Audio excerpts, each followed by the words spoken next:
তো হ্যালো বন্ধুরা, good evening সবাইকে। তো আমি পিঙ্কি আবারও চলে এলাম তোমাদের সঙ্গে একটা ছোট্ট ব্লগ নিয়ে, আজকে রেসিপি নিয়ে।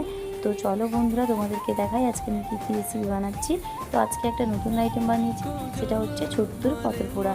তো সেটা বানাতে গেলে একটা ছোট্ট আলু কুচি করে নিতে হবে, পেঁয়াজ কুচি করে নিতে হবে, কাঁচা লঙ্কা, কাঁচা টমেটো, আর ভেজে রাখা ছত্তু, পরিমাণ মতন হলুদ, নুন। আর তোমরা চাইলে সেখানে গোটা জিরাও ইউজ করতে পারো, গোটা জিরা দিলে থাকতে স্যান্ড আসবে। তো আমি তো ইউজ করেছি, তোমরা চাইলে ইউজ করতে পারো।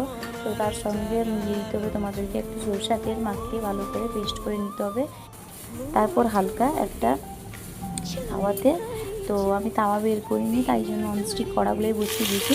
তো একটা হালকা তাওয়ায় একটু তেল গ্যাসের সিম বন্ধ করে, তো হালকা তেল দিয়ে তাকে ওলট পালট করে ভেজে তারপরে আমাদের রেডি হয়ে যাবে আমাদের স্পেশালিস্ট ছত্তুর পটল পোড়া।